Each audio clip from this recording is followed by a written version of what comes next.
বাবু অনেকদিন তো হলো টাকাটা ধার দেওয়া ওদেরকে, এখনো তো সুদ সমেত ফেরত দিল না। চলেন দেখে আসি। ঠিক আছে তাহলে চ।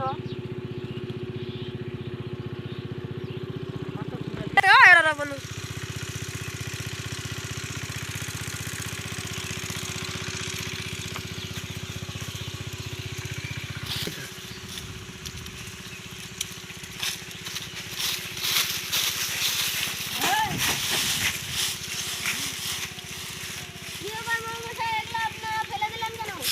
এই জমি আর অনেকদিন হলো, এই টাকা তোরা কবে দিবি? বড় মশাই আমার টাইম দেন, আপনার টাকা দিয়ে দিবো।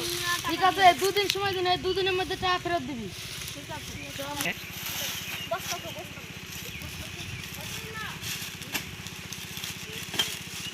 আলামিন রে, মরল মশাইকে তো জবাব দিলাম যে 2 দিন পর টাকা দিব, এবার কি করে দেব? কি করে দেবো সেটাই তো ভাবছি।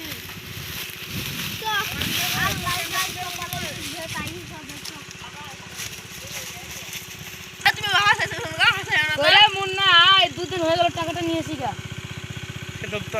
দাদের কাছে টাকা বুঝতে পারছি না।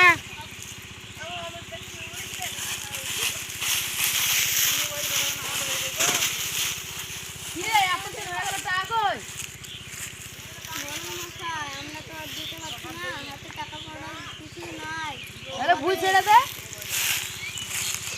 তাহলে বস্তা নিয়ে নে তো মুন্না। দিবি না ধর নিয়ে নে, 10 দিন টাকা তো দিবি।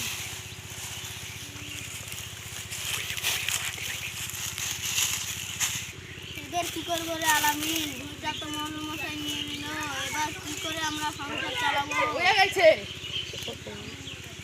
আমরা তো আমার কাছে এখানে ভুল ছিল, এখন কি করে যে বউ বাচ্চা নিয়ে থাকবো।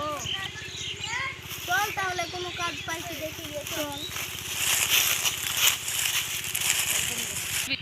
ঈদগালা বহাবো তো লেবারও পাচ্ছি না। বাবু আপনার কাছে কোনো কাজ হবে? একটা কাজ থাকলে দেন না। কাজ করবি বলছিস তো, তারা ঈদগালা বহাতে পারবি? হ্যাঁ আমি সব পারবো। তো তারা কাল থেকে কাজ শুরু করে দিস, তোদের মাইনে হবে 100 ঈদ কি করলে 200 টাকা। ঠিক আছে বাবু, আপনাকে অনেক অনেক ধন্যবাদ। চল আলামিন, কাজে যাই। চল।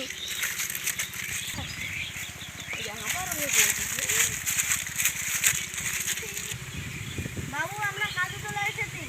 কাজে এসেছিস তো, এই ঈদগালা নিয়ে ওই জায়গায় যে পালা দেখা। ঠিক আছে বাবু।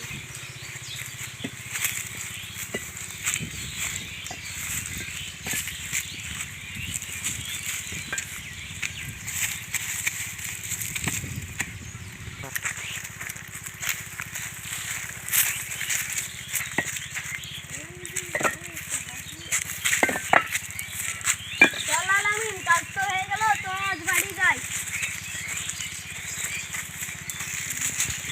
ও এই, তো তো মাইনেটা নিয়ে আসি না। বাবু আমার মাইনেটা তো সব দিন। টাকা কাজ করা শেষ, তাহলে আমাদের টাকাটা দেন। সব বই হেলাল দিই। হ্যাঁ ঠিক আছে, এনে 400 টাকা। চ বাবু তুমি দিয়েছেন ছুটি।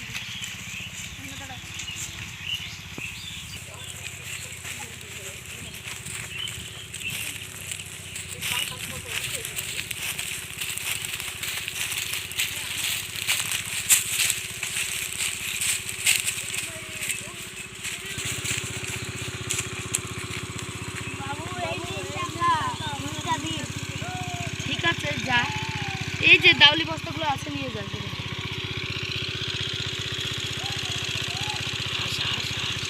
হাস